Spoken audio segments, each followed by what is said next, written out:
What's good, my grounders? What's going on, fam? How is everybody doing in the chat tonight? Yeah, that's what's up. That's what's going on. Spread the word. Tell them from the very beginning all the way to the very end. Tell them from the west side to the east side. Tell them the north and the south.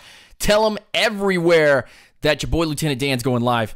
And he's got the top 5 things the Falcons must do to win the Super Bowl 2018. Woo!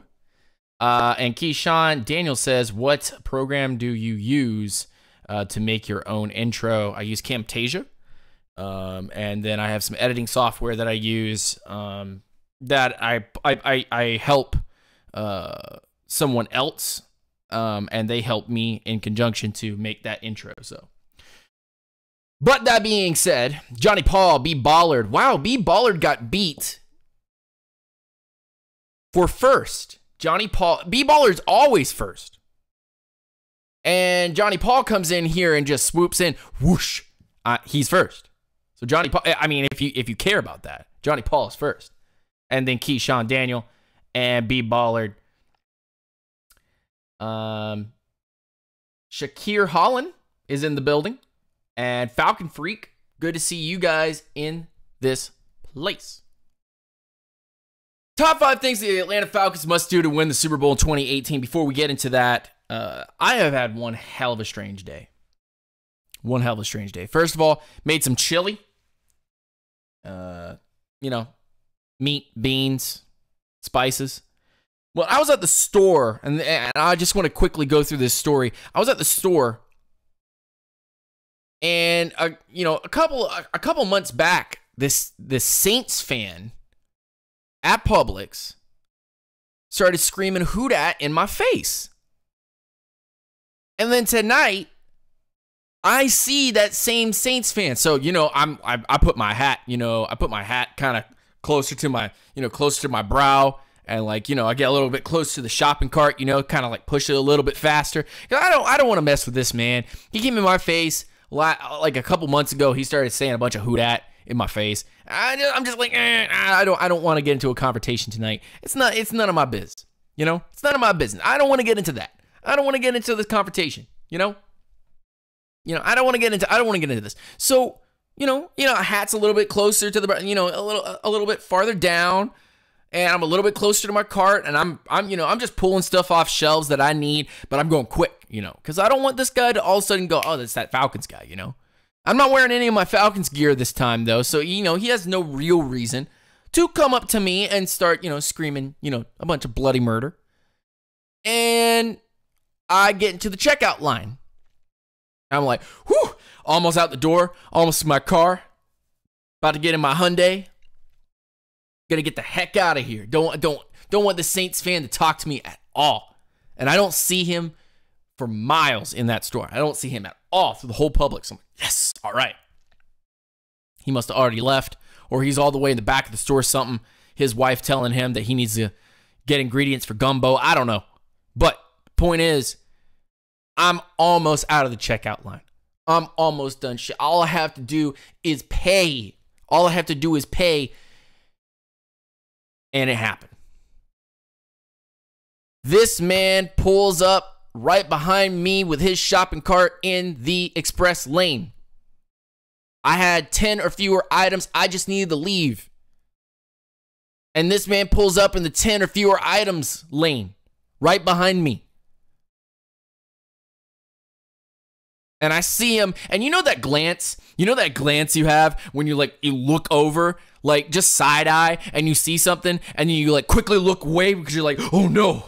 That's exactly the same scenario that happened to me, and he saw me too. He saw me, and that's exactly when it happened. That's when it happened. That's when it happened. Because a couple of months ago, not too long ago, he said this to me when we were both in the playoffs. And we both got kicked out of the playoffs. The feel-out glance. The feel-out glance. So this Saints fan who chewed me out a few months ago saying a bunch of hoot-at in my face, I was getting some fried chicken and sweet tea. And I'm in here getting ingredients for a chili cookout in my house. 10 items or less, express lane. This man pulls up behind me with a gallon of milk, some bread and eggs. He sees me do the side glance. He gets this big smile on his face because he recognizes me. God damn it. And I grab my bags, and right before I'm able to grab my bags and leave, the lady reminds me to take my receipt. I go, oh, I don't want my receipt. And the guy looks at me as I turn all the way around to tell the lady that I don't want my receipt. And he goes, who dat, who dat, who dat? And I about lose it. I about lose it. My face turns cherry red because I'm like, you won the division and neither one of us made it to the Super Bowl. You have no room to talk. What is it? What is it that why can't you just leave me alone? As a person, can you not just leave me alone for like 2 seconds? I leave because I'm not getting into it. I just laugh it off. You know, that's the kind of guy I am when I either don't want to get into a confrontation or I just kind of, you know, don't understand the joke. I'll be like, ha ha ha ha, and walk away. This man's wearing flip-flops, oversized Saint t-shirt, Saint hat, shorts that were too short for him, hairy-ass chicken bone legs, screaming hoot-at at me, and I'm picking up my bags, and the cash register lady is like, what in the world is going on right here? One and only, good to see you in the chat. Rose Stacks and Johnny Paul and Terrell Powell. Good to see all of you guys in the chat as well. So that was my story before top 5 things the Falcons must do to win the Super Bowl. Let's get straight into it. Let's go. Oh, man, I'm so hype. So lit. Because you know what, man? I'm on that day one-ish. I'm on that day one-ish. And I know a lot of y'all are on that day one-ish. Real Patman, good to see you in the chat. But I know most of you are on that day one-ish. We haven't even started the season yet, and I'm already having these thoughts. I'm already making my list and checking it twice. Of saying, these are the things that the Falcons must do to be able to be successful in 2018. And I'm having to preach to myself as I'm saying these things, putting them down on the list, pre-recording and making content. Before I get on live streams, before I'm doing the pre-recorded content, I'm having to like step back, sit on the couch and go, okay, remember you've been preaching lower expectations, you know, all that. And then all of a sudden the Falcon fan inside of me like starts like clawing out and goes, no, these are the things that must be done in 2018 to be successful. And that's exactly what I'm going to do. I'm going to let up my pent up anger and aggression on this stream just for this episode. And give you the 5 things that the Falcons must do in 2018 to go to the Super Bowl or win the Super Bowl. So here we go. Number 1. Being number 1, by the way, is better than being number 2 to infinity. And if you like that meme, rest in peace, that guy who played Robbie Rotten, because he's the real memer here. But, and David Wright, good to see you in the chat. Mike Arnold, good to see you in the chat. Haven't seen you in a hot minute. But the number one thing, and this is in no particular order, by the way, but the first thing that the Falcons must do in 2018 is show the consistency. And you've heard this 100 times, and people will be like, all right, clicking off. Okay, he's talking about consistency again. But consistency on offense. I'm not even going to talk about the defense, okay, because there were consistency issues with the defense. People are going to tell me that I'm crazy, but I am not. We could not stop a running back last year to save our lives. And we were still in a positive stat in rushing yards allowed. So there's that. There's something telling about that. But the number one thing to start off is consistency on offense. And that's just gelling and knowing routes and running the correct plays. And I think that that's something that can be corrected immediately. This is not one that I'm super freaking out. I'm yelling through my house while I sweep and mop and vacuum and dust my house and clean the dishes and stuff. I'm not yelling to the top of my lungs that the Falcons better be consistent this year or else Matt Ryan's dead to me. No, not even close. Not even close. But this is a thing that has been really dwelling on my mind since 2017 ended. And 2018 is about to start. Calvin Ridley coming in, Julio Jones healthy, Mohamed Sanu is going to be a force. Justin Hardy is in here saying that he's working really, really hard every day. And you haven't really heard anything from Freeman or Tico, and you haven't really heard anything from the tight ends outside of Hooper, who has been out there, really saying that he is sacrificing to make sure that he is at the top of his game. And we've heard a couple of things about Eric Saubert catching some balls, which is cool. I mean, that's genuinely nice and whatnot. But I am of that train of thought, number one, that the Falcons will be more consistent in 2018, but they must be more consistent in 2018. I know they will be more consistent, but they must be on top of their game for 2018. Here's the reason why. Last year, we saw an offense that I don't think knew what plays they were running, truly. And the plays that they did run were old Shanahan plays that teams were very used to, had seen on tape, and were prepared for. And that's the reason why we didn't have as much success as we wanted to. Not that those plays were totally beatable. Not that those plays were out of touch with the current NFL, because that's not true. We saw a lot of those plays work. But I think a lot of the Sarkisian plays were lost in translation last year, and I think that the players didn't understand it either. It's very hard when a first-year coach comes in, a brand new offensive coordinator to the NFL, and is trying to implement something that is very collegiate, very recreational, very select league, very minor league, and you've got NFL quality players coming from a 2016 season where they were blowing people to shreds. So it's just a little hard for them. And I get it. I completely get it.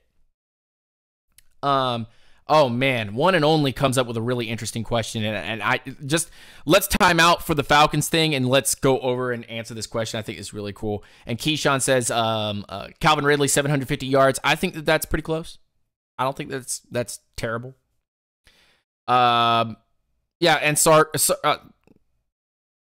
did call very safe plays. Once the plays that he initially called didn't work, or there was some kind of miscommunication. Which group deserves more snaps? Julio, Sanu, Ridley, Freeman, Coleman, or Julio, Sanu, Ridley, Hooper with either running back there? So double running back with 3 wide receiver, or 3 wide receiver, 1 tight end, and a running back. I think we'll see a lot more Julio, Sanu, Ridley, Hooper with Coleman in the backfield, and then him going out to the flat and getting a couple of catches. So, but yes, consistency on offense, cohesiveness on offense, it's not something that I'm super stressed about, but it's something that I am expecting them to have fixed come the start of the season. And that's day one-ish, man. We haven't even gotten to day one of training camp, and I already got issues. Day one-ish, man. Day one-ish. Hashtag day one-ish. I've got an issue with what's going on, and we haven't even started. Number 2. Out of the top 5 things the Atlanta Falcons must do to win the Super Bowl in 2018. Turnovers. And this is one that I'm going to start beating the door. I'm going to start screaming if I see any more sloppy turnovers. I'm not talking about the legitimate ones where a defensive player jumps in front of a ball that Matt Ryan was slinging to Julio Jones like in the Detroit game, and that's just a great play on the ball. It has nothing to do with Matt Ryan making a mistake or Julio Jones making a mistake. That's called a player recognizing the play, putting himself in the right place, and taking that ball to the house. I am of the mindset that those of you who have watched the turnovers from last season understand that there were some crazy, almost borderline insane interceptions last year that Matt Ryan just really didn't have anything to do with. And there's a lot of blame that we could put on Matt Ryan, and we should put on Matt Ryan for sloppy throws that are behind his wide receivers, and so on and so forth, but that's not this show. This show is to say there were some very wonky turnovers that hit wide receivers dead in the hands, popped up in the air, got intercepted, or landed on somebody's behind and got picked off. That has to stop. That nonsense has to stop because that's a drive killer. Maybe Sarkisian put a couple of good plays together. Maybe the cohesion was working on one drive, and then all of a sudden, out of nowhere, Matt Ryan throws a ball. It hits Mohamed Sanu in the hands. He pops it up like a volleyball. And the other team says, I got it. Like, in baseball. I got it. Putting their mitts up in the air and grabbing this nonsense. And Matt Ryan's just looking like, what am I supposed to do? I hit you right in the hands. I put you in a place where you wouldn't have a problem. And you popped it up. There was a time where, and I can't remember which game it is, Matt Ryan throws it right in the breadbasket of Mohamed Sanu. Mohamed Sanu tries to go out and catch the ball with his body, pops up in the air, gets intercepted. And I just look at Mohamed Sanu and I'm like, day one-ish, man. Day one-ish. I got a problem with you. I've had a problem with you since you came here. Not that you're not a good player, not that I don't respect your play, not that I don't fear your explosiveness or your ability to get a first down. But man, you've got a lot of silly plays that happen off of you. And then I have to hear people scream at Matt Ryan for it. And it's just like, number 2, the Atlanta Falcons need to protect the ball. And they need to stop these silly turnovers. Let's head on to number 3. Number 3!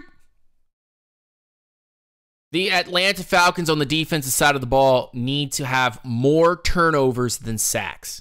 And all the people in here that are super crazy about sacks start freaking out. Everybody chill out, calm down. This team started creating some interesting turnovers last year. And I liked it, not only on special teams, but also on defense, because I kind of consider special teams to be a hybrid of both defense and offense because it has both sides of the players on one unit. But a hybrid defense, basically. A hybrid of the two parts of the team come together as one to play defense and to score. So, in my mind, the punt returner, kick returner is more offensive driven anyway. And when we're kick defending or punt defending, it is more or less you're being called the defense. Okay. In my mind, the turnovers that the special teams and the defense as a whole, Keanu Neal, Vic Beasley, Deion Jones, the corners, are more important to me because that's taking the ball straight out of somebody's hands. It could be first down. It could be second down. It could be third down. It could be a go for it on fourth and they throw an interception or they fumble the ball. That makes me more excited than watching a three and out or getting a sack, because the Atlanta Falcons are notorious for getting a sack and then letting up a 13-yard reception. I want to see turnovers. I don't care about sacks. And I love making sack videos, and I love doing videos on players who get sacks. But that's not everything, man. What's everything is taking the ball completely out of the hands of an offense and saying, it's mine. It's mine now. And have an opportunity to possibly score or give it to your offense and they score. That's more important to me. That's more important to me. Christopher Perkins and Rose Stackson, good to see you in the chat. Hope you guys are having a wonderful night. Hope the fam and friends are all good. And I hope that everything is going well for you. Keep up the litness, all right? But sacks mean very little to me nowadays. Sacks don't mean anything to me. Because I notoriously see the Atlanta Falcons, and none of you can defend against this, by the way. This is not a defendable debate. This is, the Atlanta Falcons will come up with a sack, and then Drew Brees will convert a 3rd and 20. Okay? I'd rather just take the ball out of our hands. So I want to be the type of defense that is in the top 5 in takeaways. Force fumbles or takeaways as interceptions. That is the type of defense that I want. I could care less if we have 5 sacks on the year, 10 sacks on the year, 20, 30, 40, 50 sacks on the year. I could care less. If we're taking the ball out of the hands of the offense, that means more to me.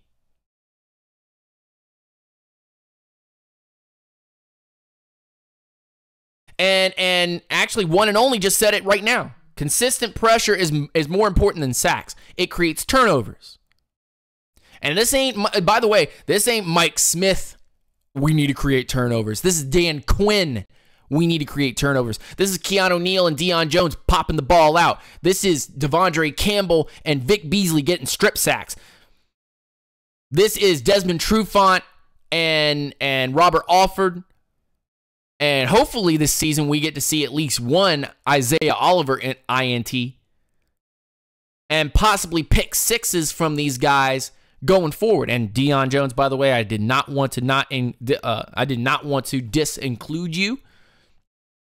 I want to make sure that I include you on that INT roster. That list of guys on this team that will get INTs consistently. Deion Jones, you are one of those guys. I'm sorry I left you out and didn't say your name first, because you actually, I believe, if I'm correct, you were the INT leader on the team last year. By the way, all of you in the chat, there's 15 people watching right now. All of you in the chat, how excited are you for Isaiah Oliver? Man, I'm so excited for Isaiah Oliver, because I just did some cap numbers today, and Robert Alford is as good as gone. Robert Alford is as good as gone for next year. And I have loved his services, but that has been living by the sword way too much. Living and dying by the sword way too much. I am so excited about him. So excited about Isaiah Oliver. Cannot wait. Y'all want to make a video on mostly cap casualties? I could do that. As long as the Patreon support stays where it is or gets better, then I will continue to make top quality videos. And that sounds like a good video to make. Cap casualties for next year. They could be a lot of fun. Take me a little bit to work on it, but I think that it would be a lot of fun to kind of look at who could be the potential cap casualties. Maybe 1 or 2, 3 players at max, and kind of put that out for you guys and let you guys speculate. Have fun. Alfred and Sanu, I think, are gone next year. What say you, Lieutenant? I'm kind of on board on that train, even though I think Sanu doesn't cost very much at all. So we wouldn't be saving a lot, nor would we be paying a lot for Sanu to stay. So it's all in the cards. It's all in the crystal ball, and I ain't Lieutenant Dan Nostradamus, so I'm not Cleo Lieutenant Dan, okay? So I don't have fortune-telling cards. I don't have Torah cards here in front of me. So I couldn't tell you. $7+ mil for Agent 12. It's okay, $7 mil. Like we have 6.5 or 6.9 mil in the bank right now. So I don't. It's and we had to cut a bunch of people to be able to get that. You just do it once on Mohamed Sanu. It's like, I could pay the $7 mil to keep Sanu. But there's other people on this team that need to go that we could fill with spots from the 2019 draft. But that's not this episode of Unintentional Browning. That's not this episode. So let's do a quick recap. Number 1, consistency. Number 2, turnovers on offense. Must get that out of the way. Number 3, creating more turnovers on defense. As you guys can tell, the more I get into these, the more I get day one-ish, the more I get angry. So the last 2 are going to be me yelling to the top of my lungs. So just prepare to possibly make the volume on your earbuds or wherever you're listening go down maybe about 2 notches. If you have 50%, take it down to about 40 or 35%. That's it, I'm just saying. Let's go into number 4. Number 4. The 4th most important thing, just the 4th thing on the list, of the top 5 things the Falcons must do to win the Super Bowl in 2018. The Falcons must win the NFC South and have over 11 wins. And here's why. Mike is static. 1 second.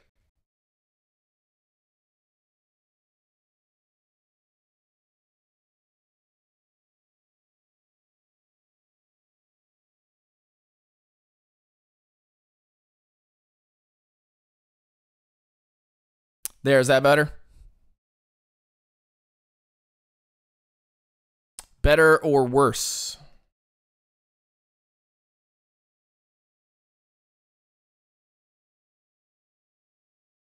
That sounds like it's better. All right. Sorry about that. I don't know why it cuts out like that.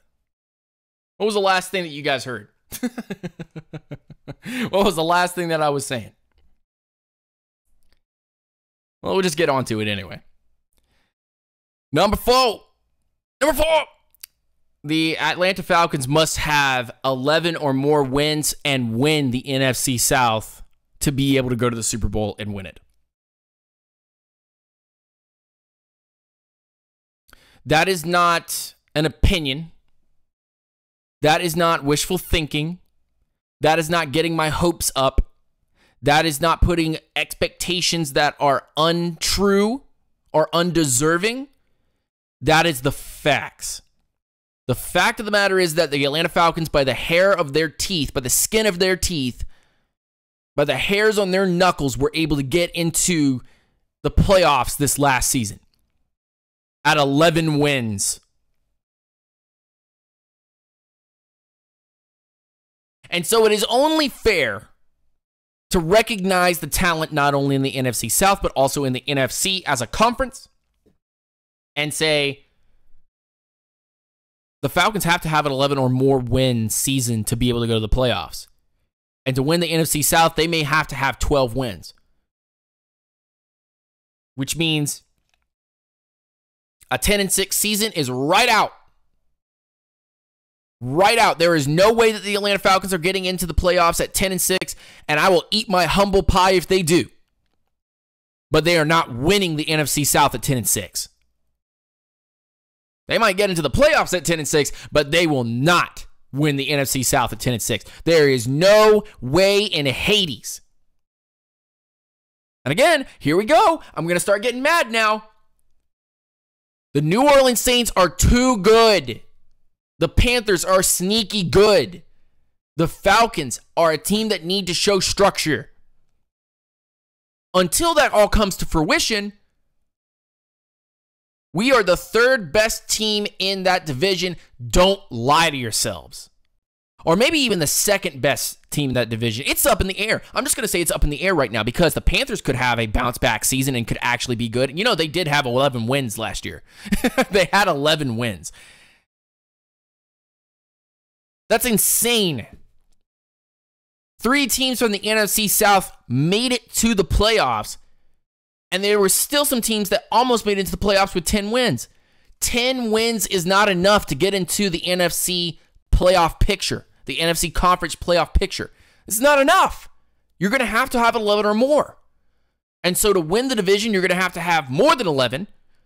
And to get a 1 or 2 seed, you're going to have more than 12. That's just facts.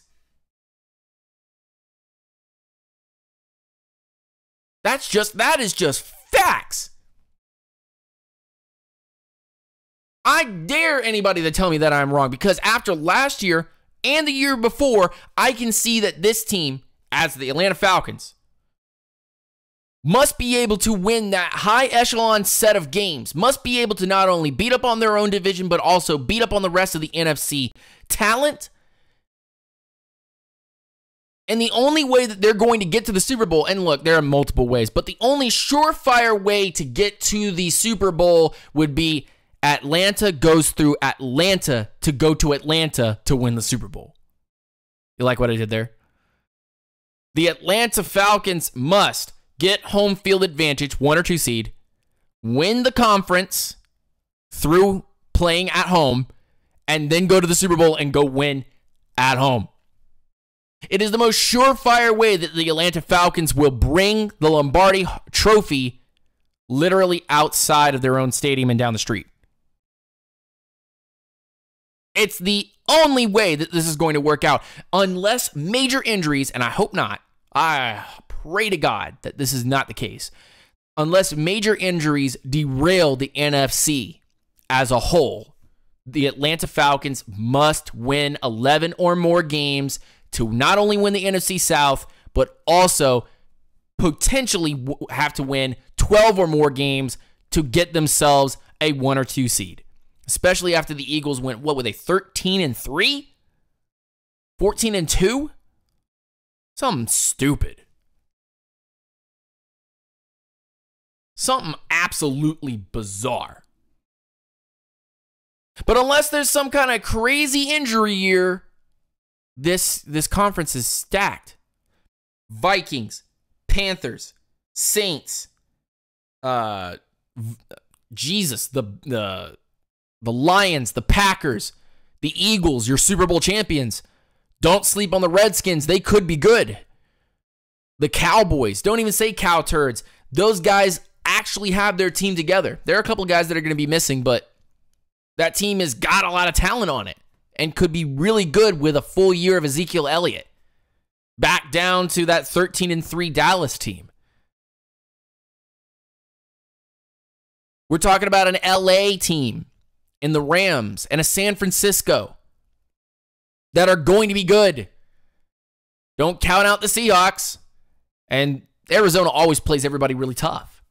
The NFC, as I like Sergeant AR-10 is saying, the NFC is a cutthroat, winner-take-all type of conference, where the AFC, and I'm not sleeping on them, but the AFC is a conference that looks to be building back up into a powerhouse again. They're not there yet, but there are already selective teams in the AFC that are winning. And the NFC, it's a madhouse. Roadhouse.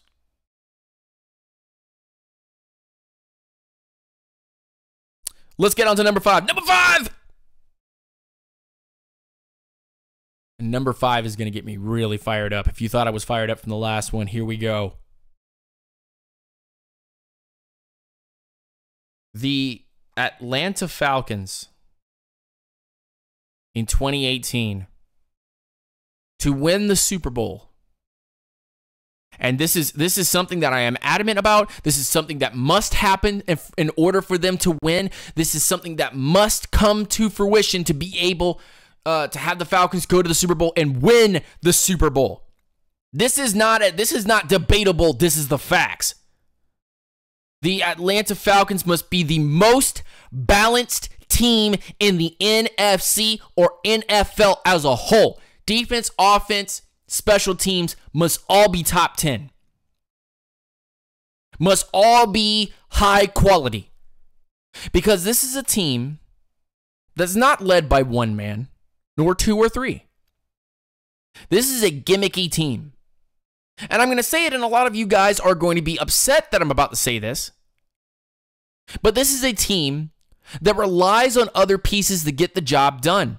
This team has no I can do it all on my own player. Not the quarterback, not the wide receivers, not the running backs, not the defense, in any position at all. Not even Grady Jarrett, who is the one guy that I would say he can do it all. No, he cannot do it all. He relies heavily on everyone else to do their job, like every other NFL team, but more or less with the Atlanta Falcons because it's a gimmicky team. It is a team that not only depends on every player to do their job 100%, but it is also a team that plays a style of offense and a style of defense that is very, very exposable if you play hard, smash mouth, balanced defense and offense.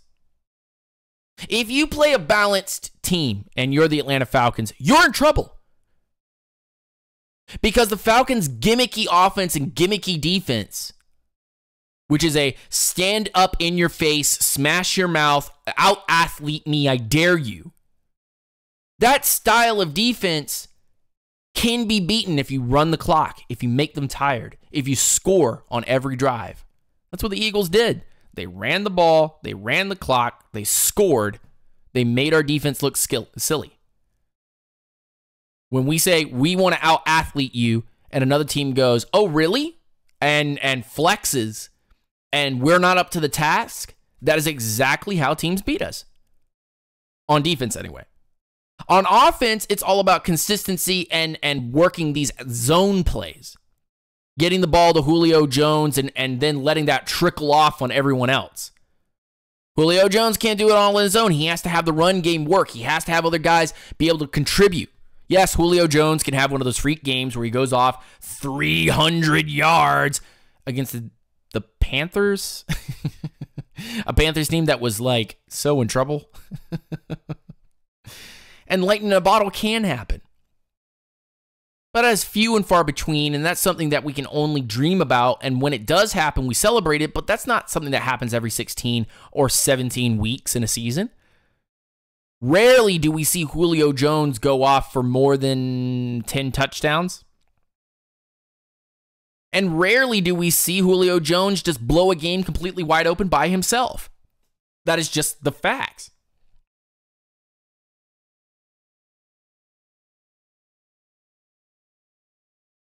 And so, this team must do something that I believe that you guys are going to be upset about, which is play balanced football. They got to play like the Eagles. No, they don't have to play like the Eagles, as in use RPO and you know, high running game and run the clock and very 50-50 throw the ball and run the ball. But they have to be balanced in the realm of they go out and run the clock. They go out and score off the plays that they do well. And they tell teams, I dare you to beat us. Teams adjust, and the Falcons adjust.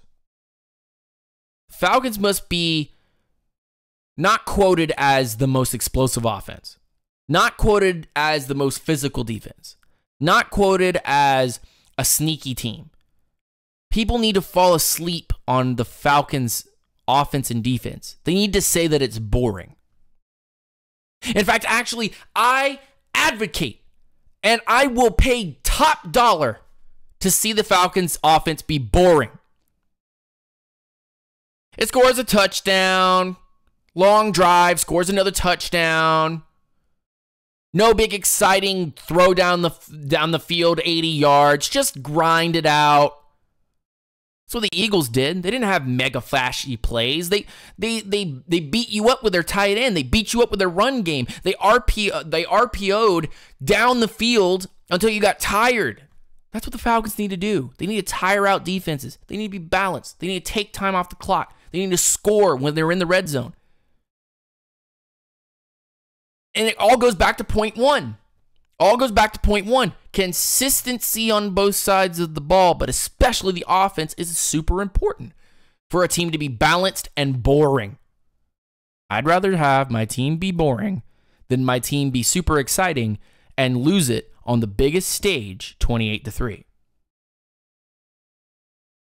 Yes, I pulled that scab off again to remind you that the most explosive offense in the league, with a defense that looked so exciting but had no depth behind it, got exposed. Because a high-scoring offense that isn't balanced, isn't good enough to run major parts of the clock and play fourth quarters is not a good offense. Just isn't. This league doesn't like that. This league punishes you for having a prolific offense. Ooh, the Rams were so good last year. The Rams were just blowing people up. The Rams had a high-powered offense. We kicked their butts. We only let them score like 13 points. Less. The Falcons dominated them. It's a high-scoring offense. Number one offense in the league. Bite me. That's hilarious. We've got depth on defense. We're going to beat you up. Meanwhile, the offense was still struggling. Then we met the Eagles, and the Eagles were like, we would have whooped the Rams. Now we're going to whoop you. And they did. They whooped us. They whooped us. They humiliated us. We had an opportunity to go score in the back of the end zone, and we weren't balanced enough. We put ourselves in that situation. The Falcons had not put themselves in that situation, we'd be talking about a different story right now. Maybe a Super Bowl win. Maybe another Super Bowl loss. Who knows? Who knows? But that shoulda, coulda, woulda. That's not this show. The Atlanta Falcons must be incredibly, and this is the most important one. Every one of those other ones is very important, but this is the most important. Falcons must be a boring, balanced offense and attack teams that way. Adjust, fight, grind, win. Plain and simple.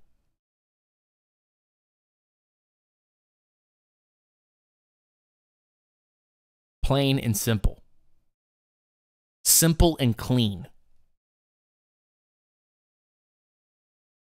Not to throw out the Kingdom Hearts reference as a true reference for this show, but simple and clean is the way that you're making me feel tonight. That's the way that I want to feel. That quote is the way that I want to feel when I watch the Falcons and do live streams this year. Simple and clean. Boring. Grindy. Down the field and win games. Beat up the Eagles. Beat up the Saints. Beat up the Panthers. Beat up the Bucks. Beat up the Cowboys. Beat up the Steelers. And call it a day.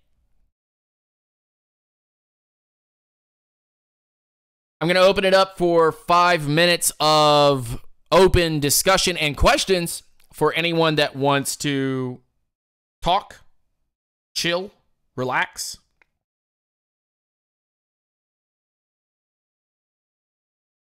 For those of you that want to ask some questions about the Atlanta Falcons or any of the thoughts that you have dwelling on your mind, let me know. Nikki, good to see you in the chat. Welcome back once again.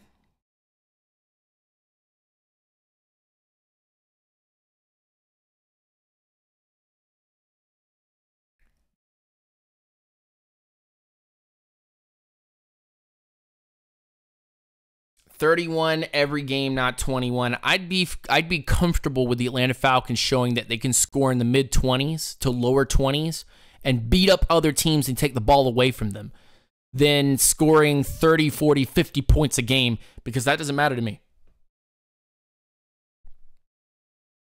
But tempering expectations, like one and only is saying in the chat, tempering expectations is super, super important. Super, super important. Lower your expectations down to your hip. Don't worry about what's going to go and happen.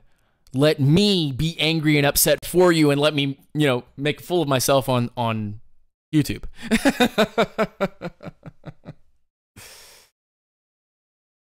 David Wright says, and we have to go back to throwing to our multi-talented backs that will open things up for our wideouts and tight ends. You see, and this is kind of weird, the Eagles use their tight ends to open up their wide receivers in their running game. Having teams have, base defense out to stop tight ends and keep RPO in check. And then when the Eagles lined up an I or in power back or single back formation and it wasn't RPO, a straight run, they couldn't stop it because they're playing the wrong formation to stop it. They had the wrong personnel out there to stop it because the Eagles were balanced and did a little bit of running, a little bit of throwing, got you, they're swinging and you're on the ropes and you got to back up and try to, calm yourself down. And then they hit you with a big punch to the gut. They ain't going for your face. The Eagles never went to knock someone out. They're always gut punching you. They were the boxer that you were like, I'm going to have a bad night. You were the boxer that got in and saw the Eagles were your opponent. You trained really hard to make sure that you wouldn't have a glass jaw and get knocked out. And then the Eagles came in and totally rewrote the script and punched you below. They beat up your abs and beat up your ribs. And by the time that you were, okay, I got to let this guard down, I got to protect down here, then they swung high. They mixed up the low jabs and the hooks and the uppercuts. They always just kept you kind of guessing. What was it going to be? What are they going to do? And that's what made the Eagles so great. I said it all last year. You can go back and listen to some of my shows. The Eagles are the most balanced team in the NFL, and they may win the Super Bowl just because they are so balanced, they're boring to watch. Solid defense with a really good defensive line, solid offense with a really good offensive line, great running game with cheap, young running backs, tight ends that are super reliable, and wide receivers that are multi-talented, but none of them are megastars. An offense that's just boring to talk about. And a defense that's just, I can't say anything really good about them because they're just back there doing their job. There was nothing really exciting about that. I want my team to be like that. I want my team to be boring. I want my team to win games by just doing the normal things. Just doing the easy things. And that will make us successful 2018. That's number 6. There was top 5, but here's number 6. I want my team to go out there and just play and do the simple things. Just go out there and you've been taught from the peewee level up to middle school and high school. You got into college and then you got into the NFL afterwards. The simple things are the things that matter the most. All the extra technique, all the extra flair, all the one-handed catches, all the extra commodities and variables that you learned on your way up. None of that matters except for the simple technique.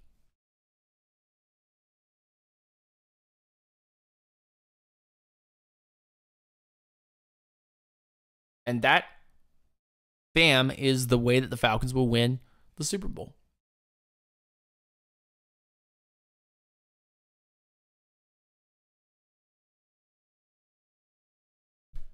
Eagles-based offense was 12 personnel. Ours will be 11 personnel.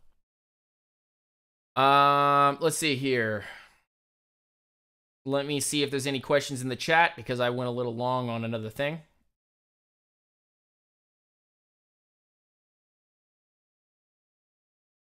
Can we get a competent return man? Justin Bethel is in the running for return man, so is Justin Hardy. So one of those two guys is going to win this. Yay, Orlando City lost again. Woo! Woo! I love not having a competent coach. I love not using our players the right way. I love it. I love it. Oh my God. Okay. All right. Breathe in, breathe out. All right, it's gonna be okay. I'm gonna go have a drink because, man, do I need one. After Orlando City just continues to drop games over and over and over and win games that you just don't. Okay, calm, relax. Clemson's gonna be good this year. Orlando City's not. Atlanta's going to be good this year. Breathe. Okay. All right. Yep. That's the end of the extracurricular activity. And y'all have a wonderful night. I just want to say thank you again to all the peeps. And Bernard Mims, good to see you in the chat. The last second there, but I got the shout out for you, my man.